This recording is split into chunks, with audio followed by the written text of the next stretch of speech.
Clear करो यार, clear करो, सारे कोर्ट है ये। हाँ राखी जी इधर, मैं माटिया ना थोड़ा, मैं मिडल है दीवार के पास। हाँ बोलिए बोलिए, अभी माइक बस बताइए अभी। हाँ जी मैम, क्या हुआ आज के हेयरिंग में? पीछे हो रहा है मैम, बोलिए। पीछे लेना थोड़ा, बोलिए रखी जी। सर बताइए किसका बज रहा है? देखिए, आज हियरिंग में जो है एक्यूज की तरफ से बेल के लिए आर्ग्यू किया गया, हमारी तरफ से उसको अपोज किया गया है। काफ़ी कुछ कोर्ट के सामने लीगल इश्यूज हमने रखे हैं जिसके हिसाब से बेल नहीं हो सकती। उसके अलावा जो है आज कर्नाटका पुलिस, मैसूर पुलिस भी यहाँ पहुँच गई है। एक्यूज के खिलाफ बहुत सारे संगीन अपराध है जिसमें एक अपराध जो है 376 का भी है और उसके अंदर वो वांटेड चल रहा है।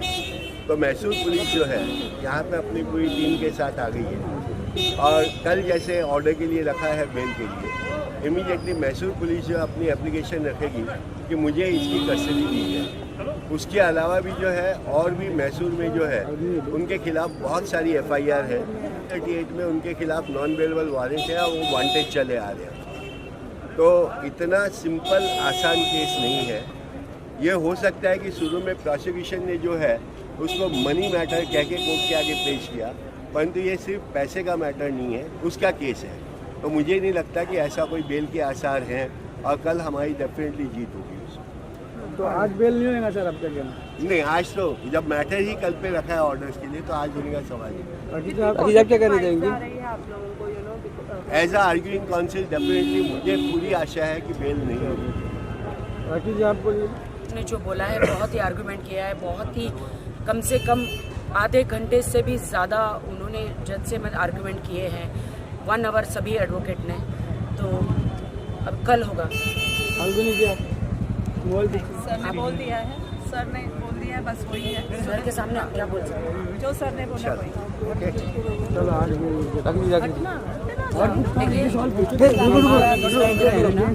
उधर अभी हम आधे घंटे में आ रहे हैं। ठीक है, हाँ ठीक है।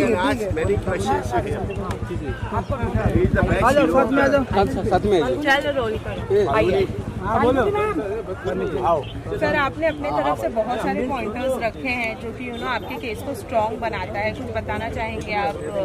देखिए, अभी बेल आर्गुमेंट उन्होंने उनकी तरफ से तो जो उनके बात रखनी थी रखी, उन्होंने अपनी इनोसेंस प्रूव करने की कोशिश की और हमारे पास जो आज तक जो रिपोर्ट अभी जो थे उसके बारे में जो हमको माहिती मिली वो, और अभी एक तो जो यहाँ पे उनकी कस्टडी नाकारी गई है उसके आगे में हम लोगों ने रिवीजन फाइल किया हुआ है, वो सेशन कोर्ट में अभी चल ही रहा है।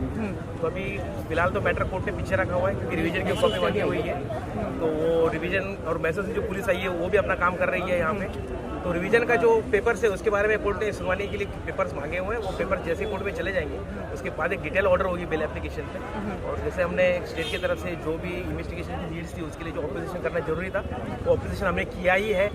और फिलहाल अभी हम लोग एक ऑर्डर के लिए रुके हुए हैं, तो कुछ और फॉर्मेलिटीज और कुछ डॉक्यूमेंट दाखिल करने के लिए कोर्ट ने हमको बोला हुआ है। तो बाय द टाइम हम लोग वो करेंगे। पॉसिबली हो सकता है शायद आज शाम तक कुछ ना कुछ एक अच्छी ऑर्डर मिलने के लिए। ओके, एफिडेविट की बात की गई है सब। एक तो पेपर आ जाए कोर्ट में तो भी काफ़ी है, यहाँ पे पेपर नहीं ला सकते तो एफिडेविट, तो वो दोनों वाली बात है। लेकिन जहाँ तक है हमारे पास, जहाँ तक पेपर आई जाएंगे, आधे घंटे में पेपर आई जाएंगे, तो एफिडेविट की बात नहीं होगी। ऐसे में मैसूर पुलिस और कर्नाटका पुलिस की तरफ से कितना सपोर्ट मिल रहा है? जी अभी देखिए, वो उनके केस के इन्वेस्टिगेशन के लिए आरोपी की कस्टडी लेने के लिए आए हुए हैं, ठीक है ना। तो ऐसा देखा जाए तो उनके लिए फिलहाल तो इतना ही है, इम्पोर्टेंट है कि वो कस्टडी लें आरोपी की। तो आरोपी की गुहार कस्टडी की गुहार लगाने के लिए हमारे पास आए हैं। और हमारा इन्वेस्टिगेशन, अपना जो केस है वो टोटली डिफरेंट है। वो बस क्योंकि जबकि आरोपी हमारे केस में यहाँ अरेस्ट है तो इसलिए उनको फॉर्मेलिटी होती है, लीगल फॉर्मेलिटी होती है कि उनको हमारे कोर्ट में आना पड़ता है और परमिशन लेनी पड़ती है। तो उसी सिलसिले में वो लोग आए हुए हैं। फिलहाल उस केस के बारे में हम लोग ज़्यादा बात नहीं करते। राखी, आप पर बहुत सारे इल्जाम लगाए गए हैं कोर्ट के अंदर डिफेंस के साथ। मैं आके आपको बताती हूँ बिकॉज ये फिलहाल दोपहर तक सब चीज जो है वो कुछ देर के लिए काम अपना चल रहा है। दोपहर के बाद में पिक्चर काफी हद तक क्लियर हो जाएगी। फिलहाल और मुझ पे जो इल्जाम लगाए गए हैं हमारे एडवोकेट है वो डिफेंड करेंगे। इनके ऊपर जो इल्जाम लगाए गए कि इन्होंने उसके साथ क्रूएल्टी की है, मगर ऐसा अगर कुछ होता है, जब भी किसी को पकड़ा जाता है तो सबसे पहले उसे मेडिकल चेकअप के लिए लेके जाए और यहाँ भी वो कंपलसरी है, उनको लेके गया गया। अगर ऐसा कुछ होता तो डेफिनेटली मेडिकल एग्जामिनेशन में आता, नंबर 1। नंबर 2, उनकी बेल एप्लीकेशन में कम से कम कहीं तो कुछ लिखा होता, मगर बेल एप्लीकेशन में कुछ ना लिख के एक कोर्ट के आगे सिंपैथी क्रिएट करने के लिए आर्ग्यूमेंट किए गए और इस आर्ग्यूमेंट्स में कोई दम नहीं है। Rakhi ji, thank you so much. Thank you.